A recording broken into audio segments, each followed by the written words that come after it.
Eich helpu gyda chredyd pensiwn. Dylai'r fideo hwn roi mwy o wybodaeth i chi am gredyd pensiwn, i'ch helpu i siarad a'ch cwsmeriaid neu ddefnyddwyr gwasanaeth amdano.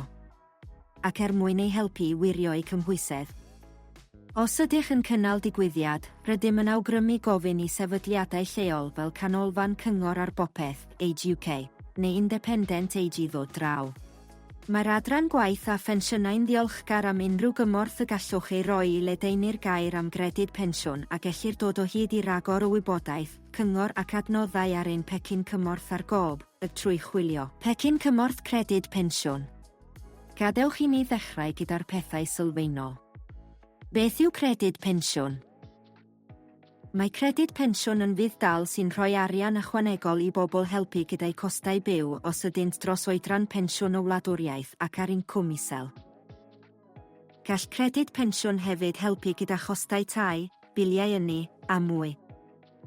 Mae credyd pensiwn ar wahân i bensiwn o wladwriaeth ac nid yw'n cael ei roi allan yn awtomatig. Mae'n rhaid i bobl ei hawlio. Y swm llawn o gredyd pensiwn y gallai rhywun ei gael yw £218.15 yr wythnos ar gyfer person sengl a £332.95 i gwpl. Efallai y byddant yn cael symiau ychwanegol os oes ganddynt gyfrifoldebau a chostau eraill.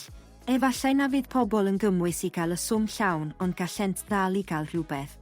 Ac os bydd rhywun yn cael unrhyw swm o gredyd pensiwn, hyd yn oed dim ond £1 yr wythnos, yna efallai y bydd ganddynt hawlu. Help gyda threth gyngor. Help gyda biliau ynni. Help gyda rhai costau tai. Help gyda rhai costau'r gwasanaeth iechyd gwladol.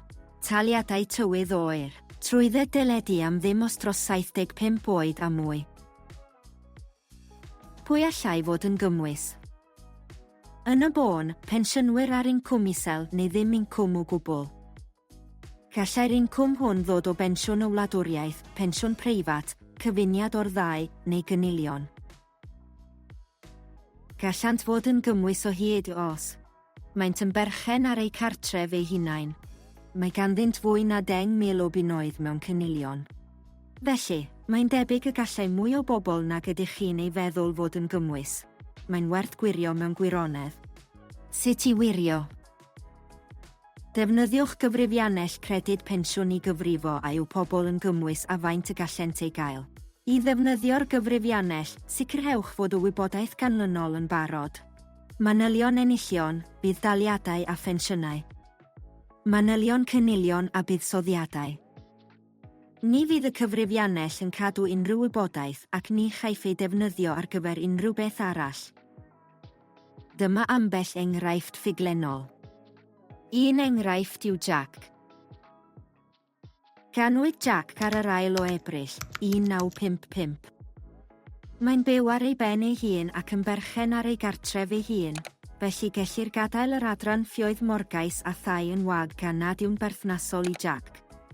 Mae'n cael lwfans gweini. Os nad oes unrhyw un o'r blychau hyn yn berthnasol, gellir ei gadael yn wag hefyd cyn parhau ar adran nesaf. Nid oes neb yn cael lwfans gofalwr ar ei gyfer. Mae Jack yn cael cyfradd lawn pensiwn newydd o wladwriaeth ar £221.20 yr wythnos. Mae hefyd yn cael pensiwn personol o £45 yr wythnos.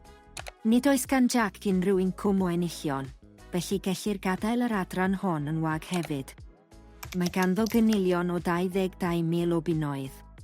Fel arfer, byddai bod yn sengl gyda chyfradd lawn o bensiwn newydd o wladwriaeth yn golygu na fyddech yn gymwys i gael credyd pensiwn. Fodd bynnag, gan fod Jack yn byw ar ei ben ei hun, mae ganddo fydd dal anabledd a dim gofalwr, yna mae'n gymwys oherwydd y swm ychwanegol ar gyfer anabledd difrifol, bod ganddo bensiwn personol bach a chynilion hefyd. Mae gan Jack hawl o hyd i gredyd pensiwn o £9.45 yr wythnos. Cofiwch, na fyddai ganddo hawl i'r swm llawn o gredyd pensiwn, mae'n dal i allu hawlio'r cymorth ariannol arall sy'n dod gydag ef, gan gynnwys help gyda biliau ynni a chostau tai. Cymharwch Jack a Sanjana. Mae Sanjana hefyd yn sengl ac yn cael cyfradd lawn pensiwn newydd o wladwriaeth o £221.20 yr wythnos. ond oherwydd nad oes ganddi anableddau na chyfrifoldebau gofalu, mae hi ond yn colli allan ar gredyd pensiwn. Gadewch i ni edrych ar Patricia. Ganwyd Patricia ar yr 11 o Dachwedd 1955. Mae hi'n byw yng Nghymru mewn cartref y mae'n ei rentu. Mae ei merch sy'n oedolyn yn byw gyda hi fel person diddibynnol. Mae Patricia yn cael lwfans gweini.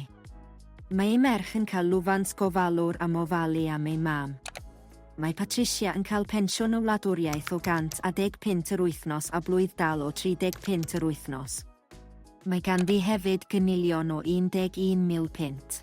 Dylai hyn roi dyfarniad credyd pensiwn o 76 pint 15 yr wythnos iddi. Bod Patricia yn cael bydd dal anabledd, nid yw'n gymwys i gael y swm ychwanegol ar gyfer anabledd difrifol oherwydd bod ei merch yn cael lwfans gofalwr am ofalu amdani. Nesaf, gadewch i ni edrych ar John. Ei fanylion yw, ganwyd ar y 4 ar 15 o Fedi, 1952. Mae'n byw ar ei ben ei hun mewn fflat wedi'i rentu. Nid yw'n berchen ar unrhyw dir nac eiddo arall. Nid yw'n cael unrhyw fudd-daliadau. Nid oes unrhyw un yn cael lwfans gofalwr am ofalu amdano. Yn cael pensiwn o wladwriaeth bach o 140 pint yr wythnos, mae ganddo 20,000 pint o gynilion yn y banc. Byddai gan John hawl i 58 pint 15 o gredyd pensiwn yr wythnos. Mae'n bwysig cofio y gall amgylchiadau pobl newid, a all olygu ei bod yn gymwys i gael credyd pensiwn pan nad oeddent o'r blaen neu pan fydd y gwrthwyneb yn digwydd, ond efallai na fydd ganddynt hawl i gredyd pensiwn mwyach. Gadewch i ni edrych ar yr hyn sy'n digwydd os bydd John yn etifeddu rhywfaint o arian yn y dyfodol. Os bydd yn etifeddu 20,000 pint gan ddod ei gynilion hyd at 40,000 pint, yna bydd ei daliad credyd pensiwn yn gostwng i 18 pint 15 yr wythnos. Mae'n bwysig nodi, hyd yn oed gyda 40,000 pint o gynilion, y byddai ganddo hawl o hyd i rywfaint o gredyd pensiwn a chydag ef y buddion ariannol eraill. Yn olaf, mae gennym Sajid ac Asia. Mae nhw'n gwpl. Ganwyd Sajid ar y cyntaf o Fehefin, 1955. Mae nhw'n byw mewn tŷ mae nhw'n berchen arno. Nid ydynt yn berchen ar unrhyw dir nac eiddo arall. Ganwyd Asia ar unfed ar 10 ar 20 o Fai 1956. Mae Asia yn cael lwfans byw ar gyfer pobl anabl cyfradd ganol o 72.65 yr wythnos. Mae gan Sajid bensiwn o wladwriaeth o 150 pint yr wythnos a phenswn preifat o 90 pint yr wythnos. Ond nid oes gan Asia hawl i unrhyw bensiwn o wladwriaeth gan nad yw wedi cronni digon o flynyddoedd cymhwyso ar ei chofnod yswiriant gwladol. Mae ganddynt 15,000 pint mewn cynilion. Byddai ganddynt hawl i 82 pint 95 yr wythnos. Mae'r gyfrifiannell credyd pensiwn yn declyn syml ond ni ellir ei ddefnyddio ym mhob achos. Os oes gennych unrhyw anawsterau, neu os oes gennych gwsmer ag amgylchiadau cymhleth, ffoniwch llinell gais credyd pensiwn am help ar 8 dim 9 9 1 2 3 4. I wneud cais am gredyd pensiwn, bydd angen o wybodaeth ganlynol arnynt hwy eu partner, os oes ganddynt un. Prif yswiriant gwladol.